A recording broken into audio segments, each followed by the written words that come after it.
Levar os portugueses mais longe. Ser uma ponte entre Portugal e os Estados Unidos da América.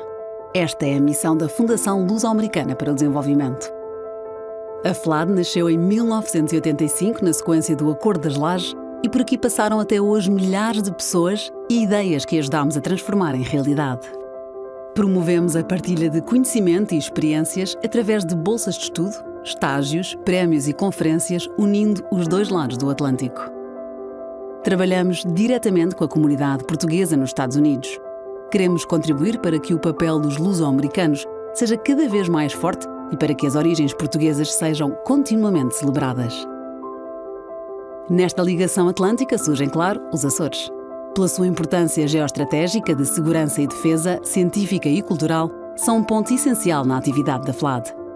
Somos ciência, educação, arte e relações transatlânticas. Há 36 anos a contribuir para o desenvolvimento de Portugal e dos portugueses.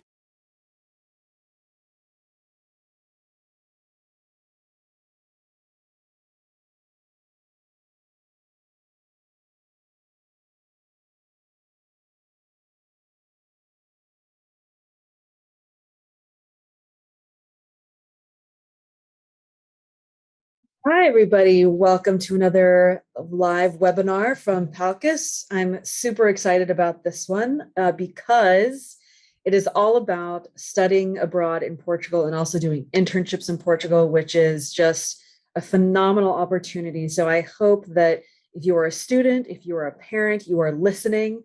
And if you are not, but you know of a student and a parent, please share this with them because this is a fantastic program. The Study in Portugal Network, PALCUS partners with the Study in Portugal Network for our own internship program. And we can talk a little bit more of that towards the end so that people know how to apply. But without further ado, I want to introduce Michael Baum, who is on the FLAD Executive Board and the mastermind behind this wonderful program. It was his idea, he birthed it, he grew it. And the only complaint I have, Michael, is that you didn't do this while I was in college. I mean, that's really the only thing I have to say. But other than that, I'm going to turn it over to you, Michael, and you and your team can talk about this wonderful program. So thanks for joining us. Angela, thanks so much. Yeah, it's my pleasure, really. I'll try and keep it short and sweet, and then we can answer any specific questions that come up. So a lot of times there's a bit of confusion. People don't really sometimes understand the difference between FLAD, the Luso-American Development Foundation, and SiPN, the Study in Portugal Network. So maybe Ricardo, do you want to pull up the first slide just to sort of have a visual while I'm mentioning this? So basically, FLAD as an organization has been around since around the mid-1980s, 1985. And it's a private Portuguese foundation whose mission is to basically build bridges between Portugal and the US in education and a number of fields, which I think a second slide is going to go over in more detail.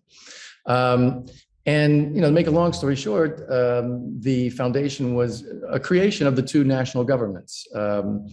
And as a result, the governing board of this body is made up of both Americans who are nominated by the embassy here in Portugal. And I'm fortunate and honored to be that person right now. And I was here once before from 2014 until 2019. So this is sort of my second go around on the board here. But the other two members of the executive board are nominated by the Portuguese government. And our president, Rita Faden, is very, very high level person nominated, directly by the prime minister. And so essentially we're governed by a board of trustees, just like lots of foundations are. But in terms of the day-to-day, business of running the foundation, it's really us three. So FLAD is a foundation that generally, 99% of our DNA is we give grants to institutions and individuals in 5 main areas. So transatlantic relations, arts and culture. We're doing more and more stuff now in this administration on arts and culture, which I'm happy to see, especially considering the difficulties that sector has faced during the COVID crisis. Science and technology, and then the area that I happen to oversee, education. And then the 5th area is public policy and institutional relations. So those are the 5 main areas. but obviously there's a lot of transversality here and overlap. So why the heck did we create SiPN? Well, basically my background, I was a professor for almost 20 years at the University of Massachusetts, Dartmouth. I'm a political scientist by training. And, I always wanted to kind of, design programs that would benefit my students, many of whom were, ethnically Portuguese. UMass Dartmouth is right in the heart of New Bedford and Fall River. But a lot of my students, even though they had Portuguese background, they didn't really have a very clear notion of like contemporary Portugal post-EU integration. And so I started building programs back in 2001, after my second Fulbright here, with colleagues here in Portugal that, worked to bring students over for the summer. And I did that for 13 years. And then we kind of went to the next level, which was we convinced the other UMass campuses to join us. And we built a little program called UMass in Lisbon, which was a year-round program with one Portuguese university. And students could come obviously from the UMass system, but also they would come from other schools around the country. And they could study here for a semester or a year or a summer. And then I landed here at FLAD in 2014 and kind of was looking for, the next sort of logical move. And so in some ways, the UMass in Lisbon project turned on its head. Instead of a consortium of US schools working together, I designed it as a consortium of Lisbon universities who don't normally work together. But we kind of convinced them that, if they pulled their forces together, we could really help them. And so SiPN was born as a program where students could come for a semester or for a year or a summer, and they could do coursework in English or Portuguese, depending on their fluency level. We encourage all of them to take, even beginner level Portuguese if they're here for a semester or a summer program. We think it makes all the difference. But also, internships and service learning opportunities that Ricardo is going to talk about in more detail down the road here. In terms of also why we felt it was the right thing to do for FLAD and how it was aligned with our mission. One of the things that always struck me was anyone who knows Portugal well, knows what an incredible country it is in terms of safety, in terms of weather, food, just so many things. But until recently, and I mean, really recently, like in the last, I would say 6-7 years, Portugal was kind of off most Americans' radar. My family, friends of my mom and dad would always be like, "Oh, Portugal, what are you going to do down there?" Like as if it was in South America, right? And so, there was just a lot of ignorance about Portugal. And now that's no longer true. I mean, I hear from friends of my mom, that they're all planning trips to Portugal. It's totally on their radar now. And so we got lucky, I think, with the timing too. It was right. SiPN was created right at the time that Portugal kind of started getting a lot of good international press. And I knew that besides being off Americans' radar, it was also off American students' radar. If you look at the number of US students in Portugal, back in 2013, 2014, when we started putting this idea together, we had 423 students total. In all the programs in Portugal. I mean, it was just criminal. And, I left FLAD in 19 during my first mandate, but we still have, we have the data that shows that there was this, tremendous increase. And I think is the next slide say how much of that we're responsible for, Ricardo? I think it was like, basically 40% of all US students in Portugal were coming through SiPN as of 18, or as of 17, 18. So we grew tremendously, and thankfully that trend has continued up until COVID, of course. Basically international student recruitment just cratered everywhere during the pandemic. We're now trying to start, like all the international programs starting to come out of it. We have 4 students who are here right now. And we have what looks like a pretty good cohort shaping up for the spring semester. Knock on wood, we're all going to be able to travel safely.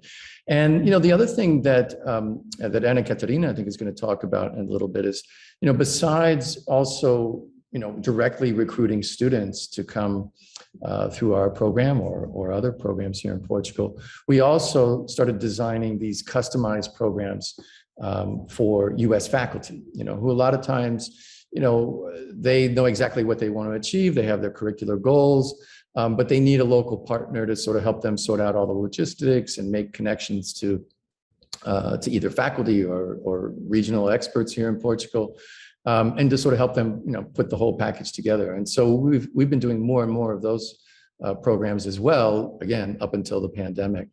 But if you look at, US student mobility to EU countries, you can see that Portugal is really the fastest growing of all of the EU member states, again, starting from a very low base, so it wasn't hard in some ways to grow fast in percentage terms, but we have a long way to go. I mean, of course, Spain, Italy, the UK, France, have traditionally kind of been the traditional destinations for US students thinking about study abroad, especially Ireland and the UK for the students who, are just not in it for learning a foreign language.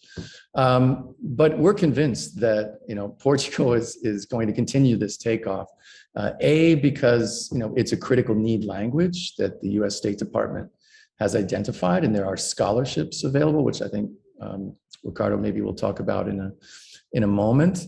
So it's the most spoken language in the Southern Hemisphere, believe it or not, thanks to Brazil largely, but it's a critical language. And on top of that, Portugal is unusually friendly to English speakers. So unlike Spain or France or Italy, you find a lot of folks here who are totally adept in English. And so what's nice about Portugal is that we can kind of serve all different kinds of students, the ones who want to start maybe taking some Portuguese, but otherwise want to take all their coursework in English. They don't want to lose ground toward graduation. And thankfully, between these 4 universities, you have a pretty decent selection of courses that are taught in English. And then, for the relatively few students we have that are, close to fluent or, very high level Portuguese, they can take, all of the regular coursework that's offered at the Portuguese university that they select, and really have a tremendous time while they're here. And so basically, I think, this slide sort of talks about the growth rate and the positive trade balance. For the first time now, Portugal is hosting more higher ed students from the US than we send. That's a relatively recent phenomenon. Portugal has been discovered by the Erasmus students for a long time. The Erasmus program is the European Union's study abroad program. And so there's, 18,000, something like that, Erasmus students who are coming to Portugal each year. But for the US, it's still, we have a long way to go. And really FLAD and SiPN are here to try and make it happen. Here are the actual numbers. Yeah, we went from 240 US students in Portugal up to almost 1,100 in 1819. And okay, I think we can go to the next slide, I believe. So, one of the questions that students or their families might have is, okay, well, how does my student participate in this? And basically, there's a lot of different ways. A number of US colleges and universities have already signed up as partners, or signed SiPN as one of their approved programs. This is nice. We always try and make these happen because once you're an approved program, basically students have a much easier time guaranteeing the transfer of all their credits. And it's, they find us on their own university's website and as programs Portugal, and then, SiPN appears. But that doesn't mean that if your university doesn't have a partnership with SiPN that you can't participate with us. So we get a lot of students from schools that we don't have any relationship with. They find us online and they apply and look at which university here they'd like to attend. And then what typically they have to do is they have to petition their study abroad office to look at the program and to help them make sure that the credits, the courses that they're going to take here are going to transfer back, as X, Y, or Z in their US program. And, generally speaking, 99.9% of the time, we've had no issues with our courses transferring back. All of the universities that we partner with here are top universities in Portugal, accredited by, all the relevant accrediting agencies in Portugal. Moreover, the business schools that we partner with here, all of them have AACSB accreditation, which is important for US business schools that have that accreditation. Typically, they don't let their students, go to schools that are not AACSB accredited. So we have that as well. In terms of, why you should choose SiPN, well, I'd like to think, that, one reason is FLAD is so it's, SiPN is kind of powered by this major foundation here in Portugal with, a large number of other kinds of supports that the foundation can provide. And we'll talk a bit about those in a second. We've been around now for 5 years. We've hosted a lot of students and a lot of faculty. We've given out a large number of scholarships that come directly from the foundation, but we can also talk about the Gilman and some of the other relationships we have with, for example, the Fulbright organization, which FLAD also funds. The students, I can say by and large, are overwhelmingly satisfied with Portugal and with the SiPN program. We're always trying to push them, as an educator and somebody who, eats, sleeps, and breathes international education. We really like it when our students get out of the American bubble. We don't really want them to come here and just be speaking English and just talking to each other. We really want to get them into the local community as much as possible and integrated into the university that they attend. And, and I think we've been really intentional about how to try and make that happen. It's very easy, for a study abroad student here to kind of fall into the international student bubble because all the Erasmus students generally speak English as well, and so we're working a lot of angles, particularly in terms of service learning and internships. But also we've just recently hired a new staff person here at SiPN who's, sort of really intentionally working with the students on intercultural competencies and having them be reflective about, their study abroad journey while they're here. And our hope is that, that they can really kind of use this experience, which might be just 4 months or 5 months, but use it as a springboard for a much deeper integration with Portugal. For example, maybe coming back here and doing graduate work, or coming back here and actually starting a business. There's more and more Americans coming here as, with a startup visa and starting up new programs in the business field. So anyways, Ricardo, is this where I hand off to you? I think so, Mike. This is my turn now. Yeah, we didn't really rehearse this too much, but basically, I just wanted to sort of give like a general kind of, how did this thing emerge? In terms of my own background, I taught for 20 some years at UMass, and now I'm at the Universidade Católica, the Catholic University of Portugal. And that's one of our partner organizations. So SiPN students could actually end up with me as a professor, but they're not required to. And so I'm here as a resource. Parents, students who might have other specific questions that don't come up today during the live session, by all means, they can send us emails via the SiPN webpage, and we actually do respond to them. And to parents, I would just say, your students are in good hands here. We know where they're coming from. We know the U.S. system really well. We get it, if you will, and basically, we're here to help them integrate as best they can. All right, Ricardo, I'll turn it over to you. And just a quick plug. So if you're watching us live on Facebook, pop your questions into the chat and we'll answer them live here. If you're watching us, if you're joining us on Zoom, then use the chat feature on Zoom to ask your questions and we will answer them live here. So that's just why I just wanted to make sure people knew that they could ask questions. And I forgot to mention and introduce Colleen. So Colleen and I just met downstairs. She's here as a Fulbrighter, Fulbright scholar here for this next 8 months or so. and was an alum of the SiPN program. So what better person, besides, well, Anna Catarina is also a faculty alum of the program to talk about the program. So I'll hang back and let Ricardo now continue.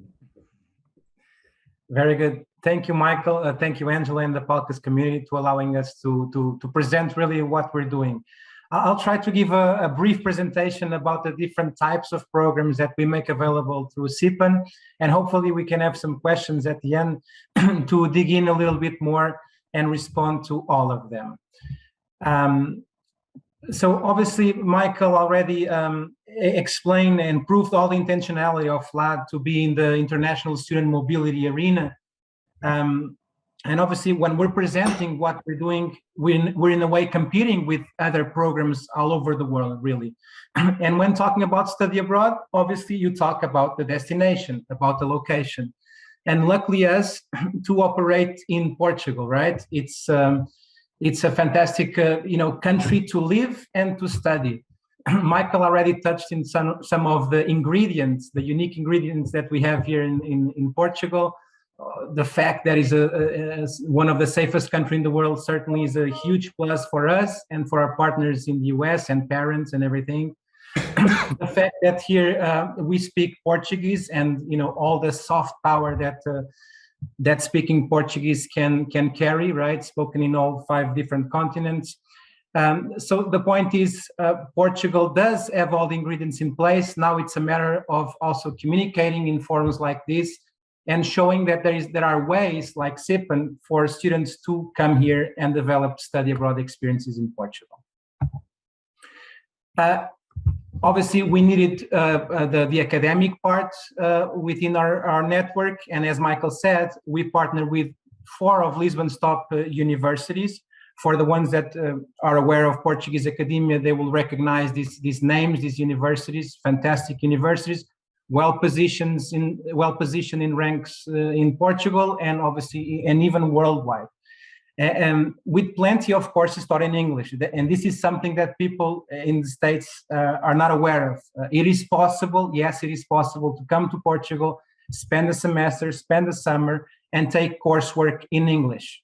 Obviously, if students do have some proficiency in Portuguese, then the options become endless, pretty much. And it's also important to say that since 2016, we also partnered with University of the Azores for a summer program during the month of June. So through SiPN, students have access to this fantastic network of universities. So what does SiPN make available to its students? Well, first of all, one big takeaway is that SiPN offers study abroad experiences, meaning that if students in the States are willing to take a full program in Portugal, say a bachelor's or a master's, SiPN is not tailored for those, right? So everything that we offer is delivered within a program that is being held in the United States, right? So students will come to Portugal during the summer and or a semester. So this is our program portfolio. We have semester options, summer options, internships. This can be carried during a semester or during the summer. And we also have this capacity to design faculty-led programs upon requests from partner universities in the US, which is the case of Emory with Anna Catarina leading the group. As of today, we have 1 semester program in our listings, and this is what you'll find on our website. Next semester, it will be the 12th semester edition. It's a program that focuses on social sciences, humanities, and businesses. But we also wanted to take this chance to introduce the audience to new programs that will be showing up in our website during this year. One about STEM, around STEM areas. This is our effort here also to try to blink an eye to students that are minoring or majoring in those areas, as well as a different program called Advanced Liberal Arts Program. And this one is specifically interesting for students who already have some capacity with the Portuguese, right? So what we're doing with this advanced program is to, along with our partners at Faculdade de Letras, is to create a set of courses around Portuguese and Portuguese-related themes with professors that have either studied in the US or have had some experience in the United States. And it's not going to be, we think, it's not going to be a program that will serve all universities in the United States, but can be of added value for universities that have some concentration, some minor or major with around Portuguese themes. But anyways, those will be available sometime soon. What I'm going to present to you is the one that we currently have available. I should again highlight that internships are always a possibility in addition to regular coursework or as full-time if we have students in those conditions.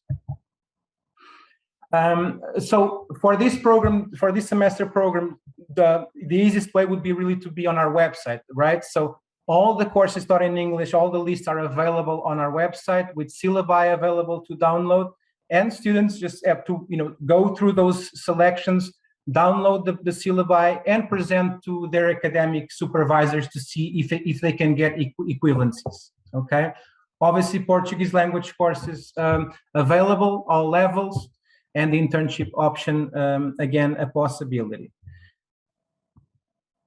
Maybe I'm going too fast. I don't want to take too much time. I know we had 20 minutes. In terms of key dates, here we've tried to have this layout about how the process unfolds in our end, right? So we have two main deadlines that students should be aware of, which is if they're thinking about coming to Portugal in the spring semester, they should initiate conversations with us at SiPN no later than October 15. If coming for the fall, no later than March 15, right? And we'll go from there. Obviously, there's a series of documents that we need to have on our end to formally accept students and furnish all the information and documents required for the visa and all that process.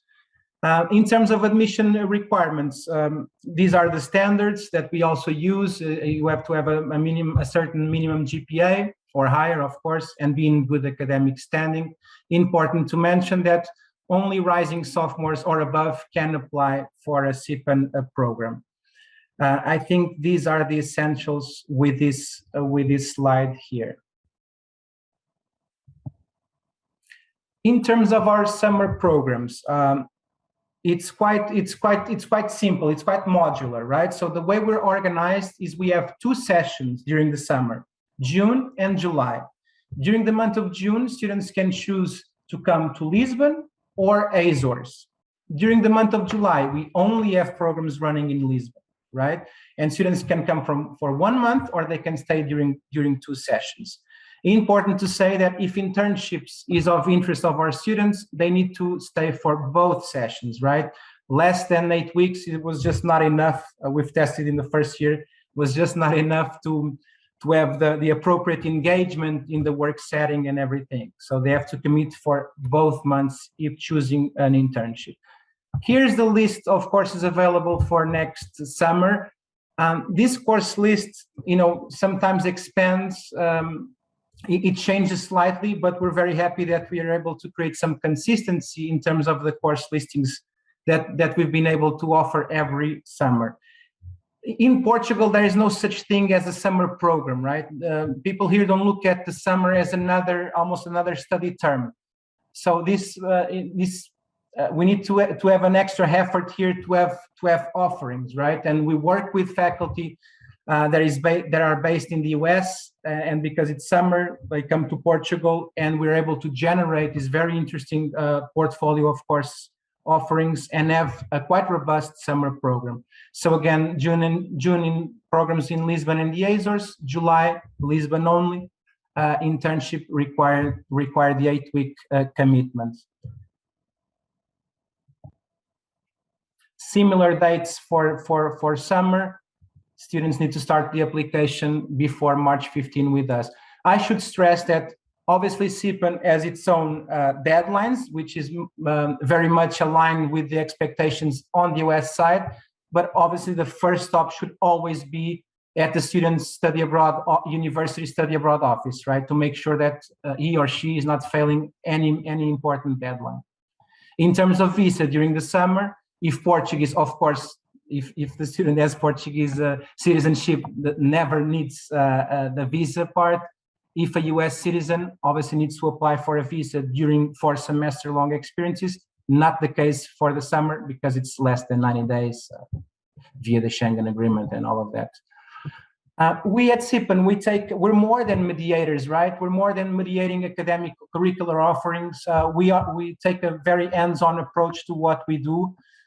So students that participate in our program do have like almost like a bundle of service and amenities that are included as part of the program, right? So the housing, students are picked up at the airport, various group meals throughout the experience that we include, the insurance, 24/7 contact, the monthly transportation pass. So they will be fully furnished in the moment that they arrive in Lisbon.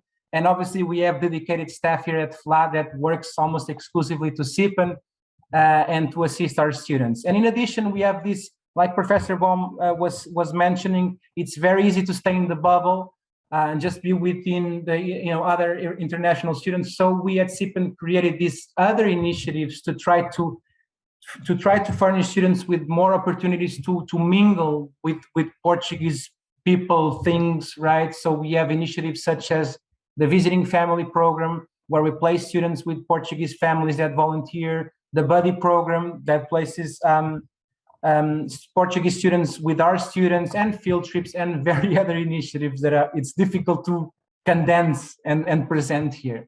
But the point is we give students options and ways to mingle more well with Portuguese society at large, I guess.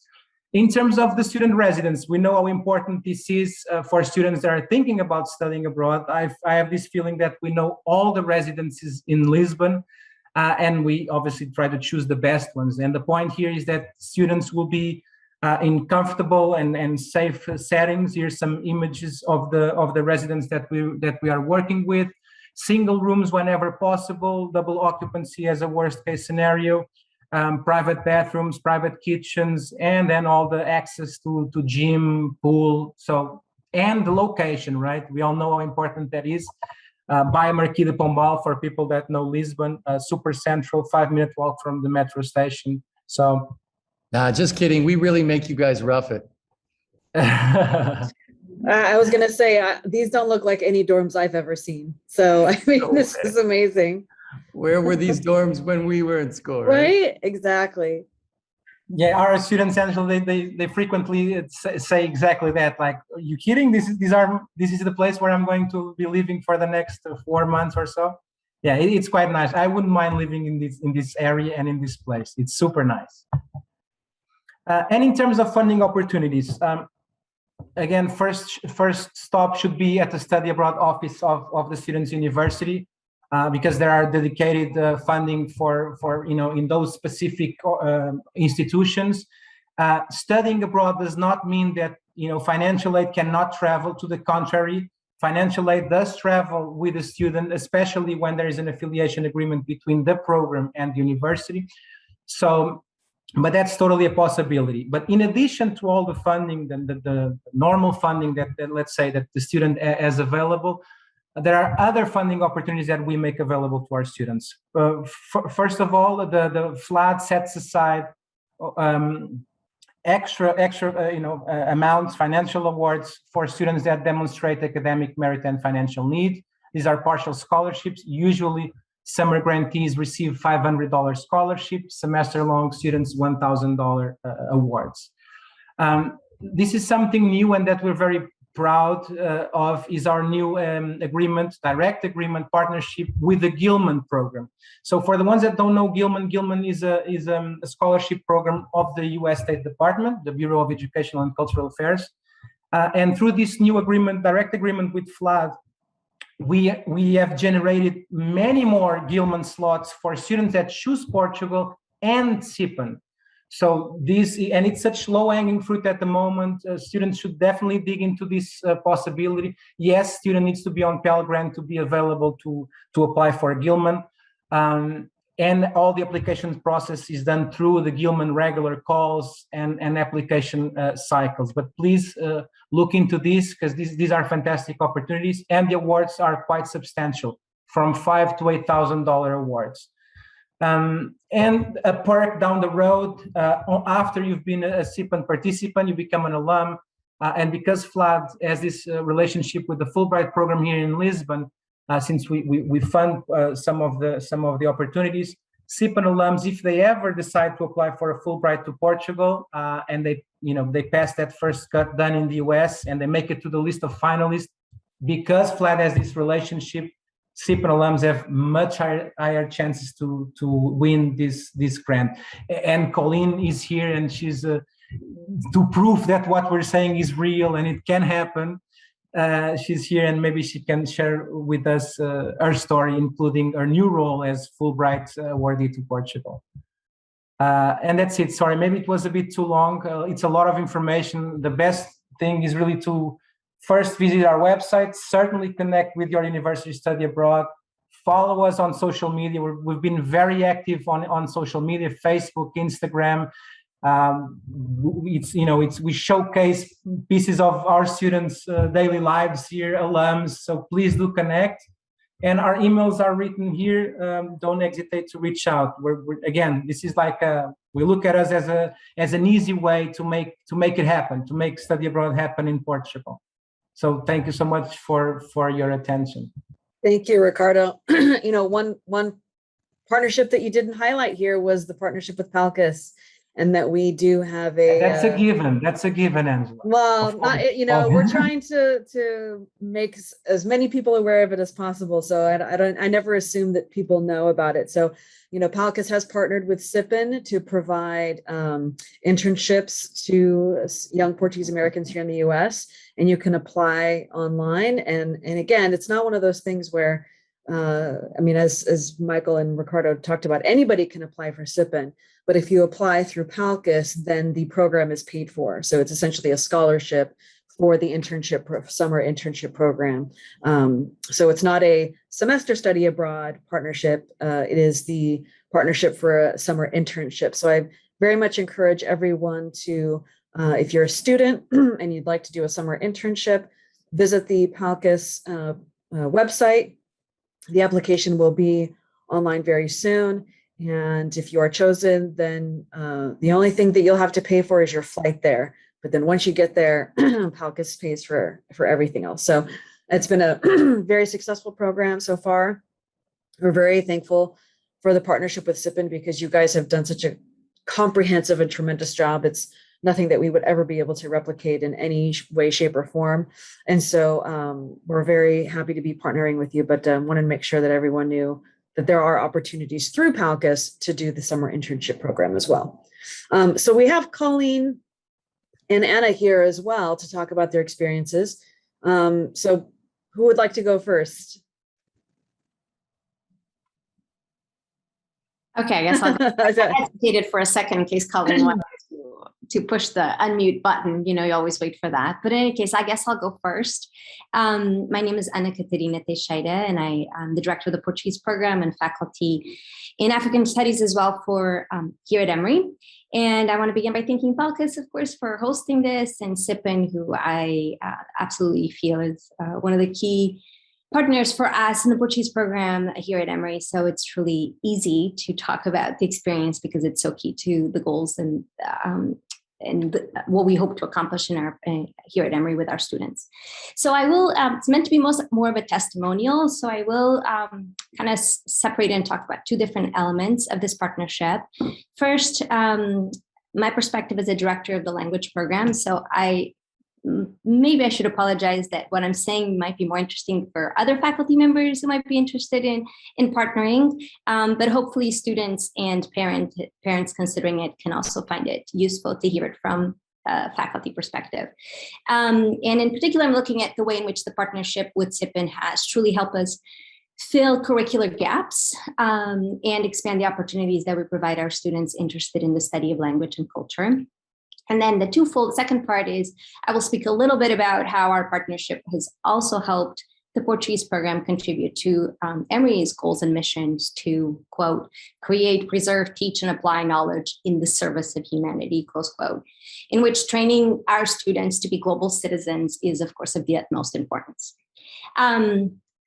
Most of us that teach Portuguese might not be located in certain geographical areas where Portuguese-speaking diasporas have had an impact, such as New England, some parts of California. Portuguese is a less commonly taught language in the United States, but as Michael said, it is a target language, even from the perspective of the US government. Most Portuguese programs in the US have 1-2 permanent faculty who are solely responsible to teach a wide range of courses, right? From first semester course focused on the basics of language acquisition to upper level courses on literature, culture, linguistics, so on. And this, of course, means that there are limits on what course offerings we can give based on just limitation of human resources. I can't teach 10 courses a semester, right? Neither can my colleague. Emory is located in Atlanta, which is in the southeast of the United States. It is a small liberal arts college that attracts students with a variety of interests and backgrounds. In our Department of Spanish and Portuguese, we currently have 2 permanent faculty who teach solely for the Portuguese program. We have over 200 students enrolled a year, and we offer a minor in Lusophone studies and a major in Spanish and Portuguese.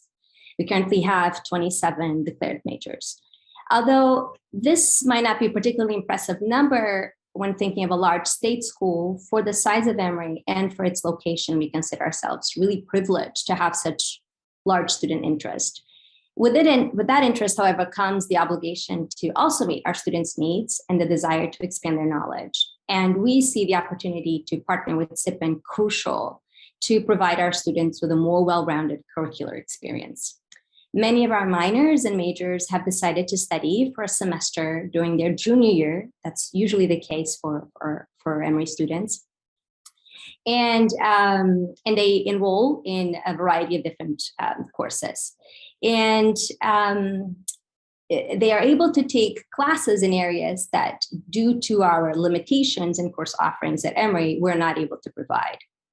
Several of these students have returned from their time in Lisbon and subsequently have participated in honors programs here at Emory, writing honors theses during their senior year on Portuguese literature and or culture. This past April, a previous SiPN alum defended with high honors the thesis on, for example, the Literatura dos Retornados. And this year, one of our honor students, also a SiP alum, is writing her thesis on Portuguese film addressing the state-sanctioned violence on Portuguese citizens during Salazar's Estado Novo. And both students have begun every single defense of, or either defense of their thesis or of their proposal, crediting their time in Lisbon and in particular their time with SiPN for the reason why they have decided to write their projects, their seniors projects on the topics that they have chosen. I could go on and on about various other experiences from students who have returned from their experience studying abroad in Lisbon, better prepared to take senior seminars, even grad courses at Emory. And I will say that the most common word that I hear when I meet with them after their experience is the word transformative. In what ways their time in Lisbon, in particular with the support of SiPN, they've been able to accomplish goals that they didn't even expect. So that's my perspective as the director of a language culture program. But beyond being partners in meeting our goals of our majors and minors, our partnership has also allowed us to send students with very little previous knowledge of Portugal, many who have never taken a class in our program, and frankly, even students that are particularly focused on language, literature, culture. But we do support these students through the application process. These students come a variety of majors: economics, art history, film. And I do appreciate that SiPN allows these students to take a variety of courses in English, but still emphasizes the need to learn to take a language course while they're there. So SiPN really allows us to meet these 2 different constituencies of our students: those who have tremendous interest in studying Portuguese and who have decided to major, and then those who have not and have been successful for both constituencies. With the exception of... Can I just interrupt you really quick? So I just want to give a shout out because their class is going to end in 1 minute to the students of the Mineola High School in New York. Their teacher, Paul Pereira, is actually broadcasting this webinar live to his Newell students. If those of you who are not familiar with the Newell program, it's to take a Portuguese language test and get credit at universities. So thank you, Paul, for showing this, and shout out to all the students at Mineola High School, which is the only public high school in New York that offers Portuguese. So another kudos to that high school. So sorry to interrupt you. And no, I just wanted to. And I will follow up by saying, Yeah. apply to Emory. We would love to have you at Emory studying Portuguese, and then we can it'll be perfect. No, thank you. And I'm finishing up by just saying, I appreciate it, Angela. I'll just finish up by saying that with the exception of this past year, of course, the pandemic in which Emory suspended study abroad, we have had, since we began our partnership with SiPN, students participate every single semester. And we all know that students don't go if their partners didn't love it, right? They hear about it, and then that's why they continue to apply. I think our largest cohort was 6 or 7 students one spring term. This year, we have a student in Lisbon who now sends me weekly updates of why Lisbon is the most beautiful city he has ever seen. Clearly, he won't be getting much of a pushback from me on that, since I was born and raised in Lisbon. And I would say the key for us in particular, for Emory, and I would say for our students as well, the decision to have partnered with SiPN and why we will continue to do so is truly that they have succeeded our expectations, and my expectations were already high because I already knew Michael prior to this. And working with Ricardo and Sylvia has been a rewarding experience in too many ways to enumerate, but I will say their ability to be attentive to each program's needs and to adjust and adapt to accommodate those different needs has really been key for us to continue to beg them to let us continue to partner. And we're thankful that they've been so welcoming and so supportive of our students. So I will end there. Excellent. Thank you so much. And so, Colleen, we'd love to hear from you as the student perspective, having gone through the program, and now you're in the Fulbright. So amazing. Congratulations. Thank you. So hi, everyone. I'm Colleen. And as has been stated, I am a SiPN alum. I studied here in Lisbon in the fall of 2018. So I'll just talk a little bit about why I chose SiPN and some of my experiences when I was here. Where are you from? Oh, sorry, I'm from Massachusetts. I went to UMass Amherst. So when I knew that I wanted to study in Portugal because I have Portuguese heritage, and that was something that was important to me to reconnect with. But I also had 3 undergraduate degrees and was doing an accelerated master's at the same time. So flexibility was really, really important to me. And so SiPN was perfect in all of those respects because I was able to take courses that were helping me fulfill the requirements for all 3 of my majors, but also helping me learn more Portuguese and connect with culture and cultural aspects. And I took courses in both English and Portuguese while I was here. And I also, as Ricardo was talking about earlier, I was able to take part in the, I don't know exactly what it's called, but the Visiting Families program, I believe. But yeah, so I was able to connect with a family here, and that was 3 years ago, but we still talk regularly today. So it really does form long-term connections. And also, it was really great to be able to visit different parts of Portugal and learn about different historical aspects of different regions and how they differ and how they're connected and all sorts of things like that. And it has, my experience there really helps me to widen my lens of like how I view different things. When I came back to the US, I was able to see things from a wider perspective, and I feel really fortunate about that. And also it's clearly had a pretty big impact on my life because now I'm back in Lisbon doing a Fulbright. So I'm going to be doing research in Colvilla for the next 9 months. And it's some qualitative research looking at LGBTQ plus workplace experiences. So I'm really excited to do that. And I don't think this would have happened if I hadn't done SiPN. So I'm really thankful for that experience. And if anyone has any questions about my experience, I'm happy to talk about it more, but I know we're trying to keep things brief. No, this was great. I mean, we don't have a question from Facebook, but we do have a comment about a woman whose daughter, she's praising the program because her daughter didn't know about the program and had to do essentially all of this on her own. So she wanted to study abroad in Portugal, and she had to, apply and get her daughter to, or their daughter's university to accept and all that kind of thing. So this program really simplifies things for students. You guys have done all the legwork.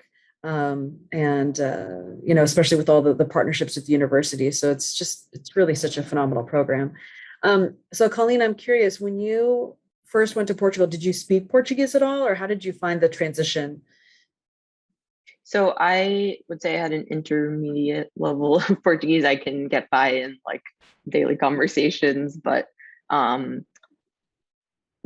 definitely had room to improve and still do. But I think that the transition was very easy.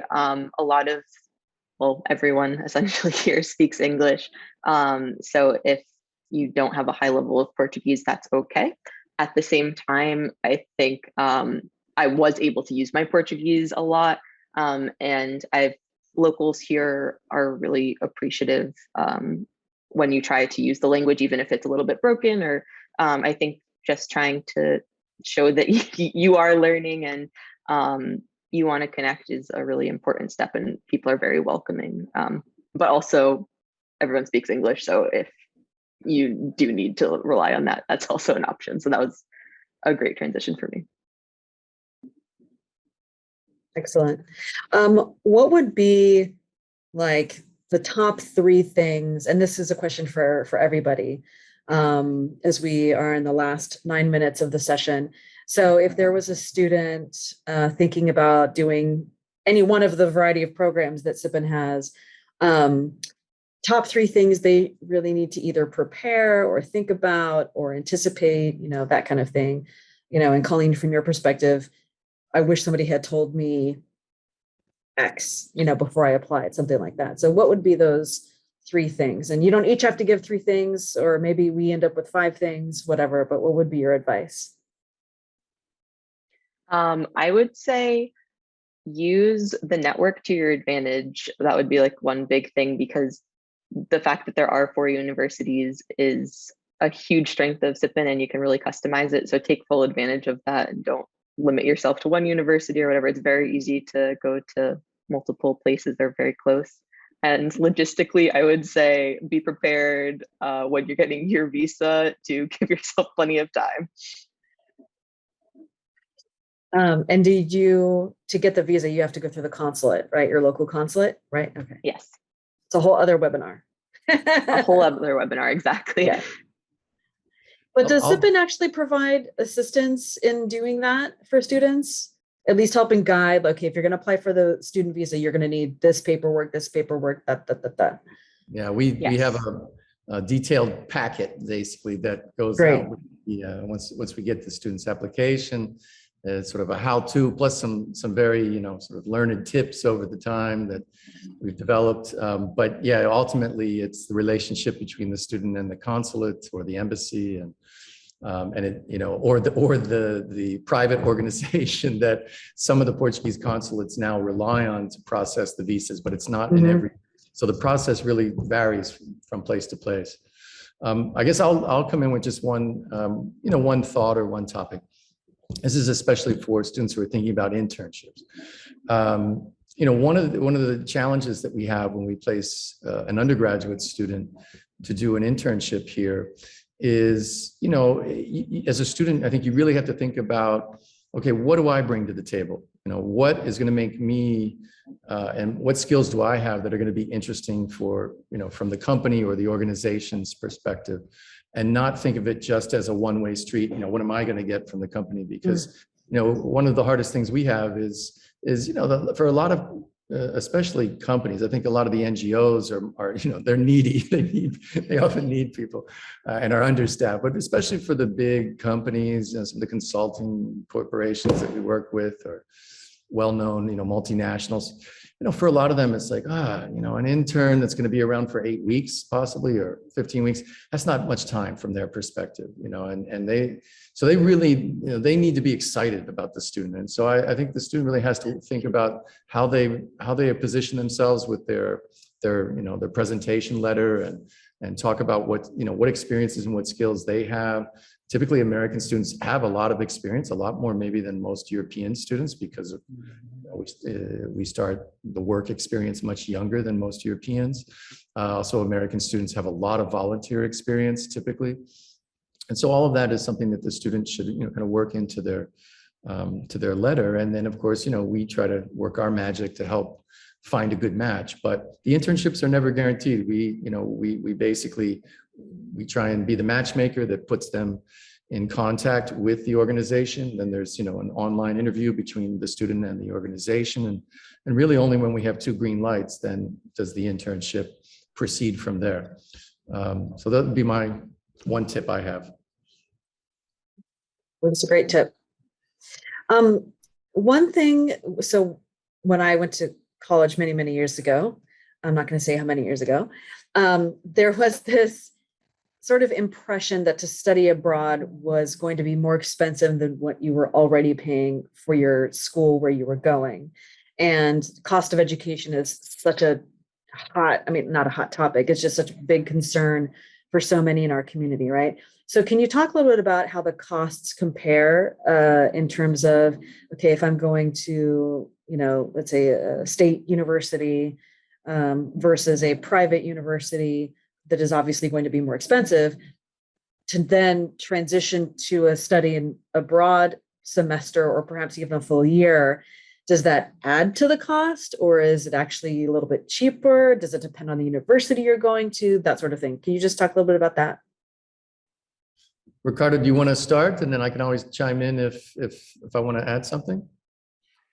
For sure. Well, comparing the cost of our program with the ones from US universities, Michael probably have a better idea than me in terms of, even though I do already have some.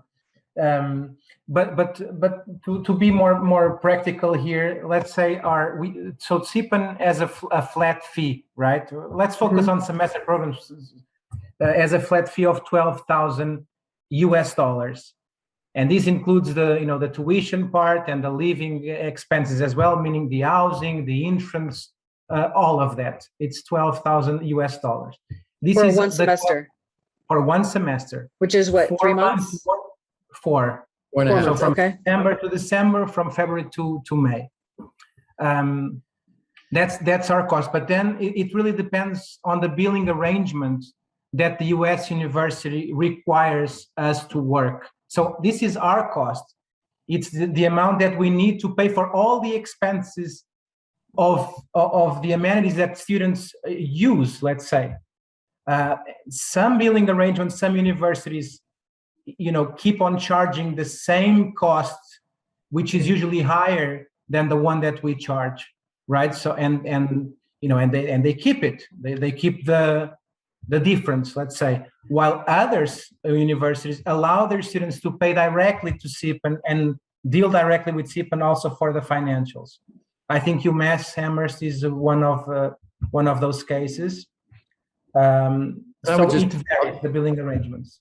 And I would just chime in that, one of the goals was to try and make it so that SiPN would cost about the same as what an average in-state student pays to live on campus, at least at a New England public university, which is, where I came from. Certainly the universities in the Midwest, and I think out West as well, still those states tend to support their public universities better than we do in New England. But, I would say the average in-state student at UMass, is with housing and the meal plan is probably paying a good bit more than $24,000 a year. Colleen can testify on that or not. But, so as Ricardo said, it really varies, but with the scholarships that are available, our hope is that, for most students, this is exactly the same as what they've already kind of budgeted to pay, living on campus at their regular university. And for some, it might even be a little bit cheaper. Okay. I will just add that at Emory, that is certainly the case. Emory is very expensive. So students have repeatedly said that they have a better standard of living because the financial aid package carries over. And so what they have been given to be living on campus is the funds that carry over to Lisbon, except that they will go much further in Lisbon than they go here. Right. So much more affordable. And that is often the case. People don't realize that study abroad could actually be more affordable than living a semester. Yeah. Usually people think the opposite. Yeah. The opposite. So it is very important to emphasize that. So thanks for that question. And yeah, go ahead. And if we compare, let's SiPN with other, programs operating in Portugal, we're by far the most competitive, also in that front, in the cost front. Not to talk about when comparing with other Western European countries. So in terms of the value, is very competitive, is what we can say. Just if I can interject, one thing we didn't talk about at all in this webinar, which we don't have time to talk about in detail, but more and more American students are actually, and their families are actually looking at the possibility of doing their undergraduate degrees in Europe, right? I was actually just going to ask about that in terms of like, okay, let's say somebody does a semester and then they say, you know what, I like it a lot better here. I want to enroll full time and then make the full transition. So does SiPN help with that? And how does that factor? I mean, no, in the sense that SiPN is really geared, we're not trying to like take business away from our US university partners. Don't want to steal their students, but, I'll now speak with my Universidade Católica hat on. What I think a lot of American families, and it's obviously a very small number that have done this today, but I think more and more are looking at, well, why can't my student go do an undergraduate degree in Europe? And the answer is they can. And in many countries in Europe, it's absolutely free. In Portugal, at the public universities, let's say on average, a typical undergraduate program is going to cost about 1,100 euros a year. And you do undergraduate programs here in 3 years. So it's this crazy sum of about 3,200 euros, to do. Now that's just the tuition and fees, okay? So it doesn't include housing costs. But as Ana Catarina, it's just crazy. As Professor Teixeira just said, Lisbon is, still by American standards and certainly by, California standards, still quite reasonably priced for housing and food.